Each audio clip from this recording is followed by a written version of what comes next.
ये टैगोर का एक फेमस कोट है जो उन्होंने एक ट्रेडर को बंगाल के पार्टीशन के टाइम कहा था। क्या आप इस चीज को डीप कर पा रहे हो? बंगाल का पार्टीशन हो गया, मतलब लाखों करोड़ों लोग बेघर हो गए, लाखों लोगों का मर्डर हो गया, लाखों बच्चे अपने माँ बाप से जुदा हो गए। इतना डिप्रेसिंग टाइम था, फिर भी उनके अंदर ये पॉजिटिविटी का आग जिंदा कैसे रहा, यही जानेंगे इस वीडियो में।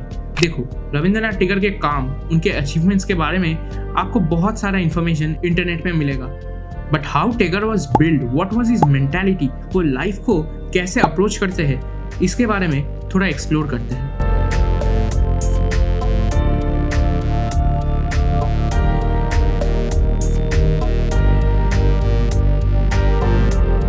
शुरू से शुरू करते हैं। Rabindranath Tagore's family surname was Kushari, पर उनका परिवार इतना अमीर था कि लोग उन्हें ठाकुर कह के बुलाते थे। बंगाली में ठाकुर का मतलब है भगवान। समझ सकते हो, वो लोग इतने अमीर थे कि लोग उन्हें भगवान समझते थे। ब्रिटिशर्स ने ठाकुर को मिसप्रोनाउंस करके टैगोर बना दिया, तो यही से रविंद्रनाथ कुशारी बन गए रविंद्रनाथ टैगोर। सिर्फ 12 साल की उम्र में उनके पिता देवेंद्रनाथ टैगोर ने उन्हें ले गए on the journey of self discovery. पहले वो रहे बंगाल के शांतिनिकेतन में, उसके बाद वो अमृतसर गए 1 महीने के लिए, जहां वो घंटों गोल्डन टेम्पल पे बैठ के गुरबानी सुनते थे। उसके बाद वो हिमालयस में डलहौजी हिल स्टेशन गए कुछ महीनों के लिए, जहां उनके पिता ने उनको एस्ट्रोनॉमी, हिस्ट्री और मॉडर्न साइंस सिखाया। उसके साथ स्पिरिचुअल टेक्स्ट जैसे उपनिषद और वाल्मीकि रामायण का पाठ भी पढ़ाया। एक बार फिर से आपको बताऊं कि इस जर्नी के दौरान उनका उम्र सिर्फ 12 साल था। आप समझ ही सकते हो उनका टीनेज मेंटालिटी कैसे शेप हुआ होगा, और इसका पूरा क्रेडिट जाता है उनके पिता देवेंद्रनाथ टैगोर को, जो खुद एक बहुत स्पिरिचुअल इंसान थे। अगर हम टैगोर को थोड़ा क्लोजली स्टडी करें ना, तो हमें पता चलेगा दैट उनकी थिंकिंग, उनकी फिलॉसफी हमेशा आउट ऑफ द बॉक्स रही है। ये मेरा पर्सनल ओपिनियन है कि वो हमेशा दूसरों से 2 कदम आगे की सोचते थे। In this video will discuss Tagore's 3 main aspects of philosophy: humanism versus nationalism, east versus West, rationality versus art. Tagore agreed with Gandhi that India should be free from colonialism, पर Tagore was strongly against nationalism. उनके लिए nationalism एक तरीके का पागलपन था that always resulted in wars. और interestingly उनका ये विजन बिल्कुल सही था, क्योंकि उसके बाद 2 वर्ल्ड वॉर हुए जिसका कोर रीजन था नेशनलिज्म। उनके हिसाब से एक nation state doesn't care about the people on the other side of the border. Tagore believe करता था इन यूनिवर्सल ह्यूमनिज्म। कहते थे कि above all is humanity. Truly liberated humans are the ones who thought beyond their national border. Nationalism हमें selfish, greedy और blind बना देता है to those outside of our own borders. For him, the meaning of life is to love everyone, no matter what nationality. मेरा take इसमें यह है कि being selfless is an immense economic risk in today's world. हाँ, एक ideal world जहाँ each and every nation is prioritizing humanism over nationalism, उसमें we can think beyond the borders, and it will truly liberate us from the greed of power and money.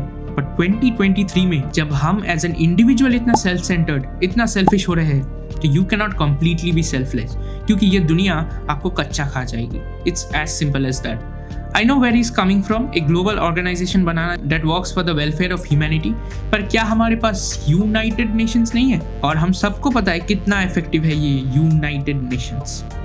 आज के तारीख में Russia, China जैसे बड़े Nations Ukraine, Taiwan जैसे देश को नहीं स्पेयर कर रहे, तो in my opinion humanism over nationalism can not sustain in 2023। अब फ्यूचर के बारे में तो किसी को नहीं पता। ऐसा माना जाता है that Rabindranath Tagore visited 37 countries during his life time. Travel के दौरान उन्होंने एक काफी इंटरेस्टिंग चीज ऑब्जर्व करी, which was that Westerners were seeking truth outside, whereas Indians were seeking truth inside through meditation. उन्होंने इन दोनों थॉट प्रोसेस को ही इनकम्प्लीट कहा। उनके हिसाब से the west was going too far in exploiting the world, और इसी प्रोसेस में वो अपने नेचर और कल्चर दोनों को डिस्ट्रॉय कर रहे थे। उनका इंडियन से एक ही शिकायत था, that we were too inactive. इसका मतलब ये है कि हमें वेस्ट के कुछ क्वालिटीज को अपने अंदर इन्वोक करना चाहिए, जैसे एक्टिव वर्क, क्रिएटिविटी और इनोवेशन। और वेस्ट को हमसे सीखना चाहिए how to be self reflective, contemplative and meditative. सोच सकते हो टैगोर का ये विजन 100 साल पहले था। 100 साल बाद अभी एग्जैक्टली यही हो रहा है। इंडिया में स्टार्टअप कल्चर का बूम आ गया है और western people are becoming more and more spiritually inclined. Tagore एक बहुत बड़े क्रिटिक थे रैशनलिज्म के। उनके हिसाब से modern man was like a giraffe whose head touched the clouds with illusion of power and material success while its heart was stuck down below, unhappy and unfulfilled.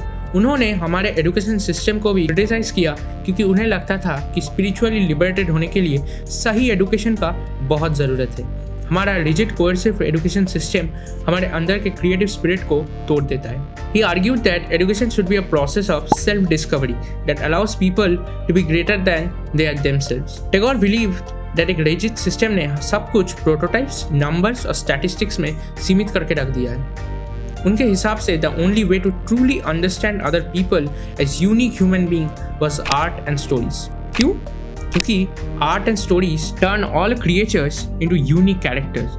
हर एक individual का एक unique emotion रहता है। It gives them humanity while science simply depict people as numbers and statistics. Russian novelist Fyodor Dostoevsky जो जाने जाते थे अपने साइकोलॉजिकल डेप्थ के वजह से, उनका भी सेम आइडियोलॉजी था। क्या थॉट प्रोसेस है ना, वो आर्ट को रैशनैलिटी से ऊपर रखते थे।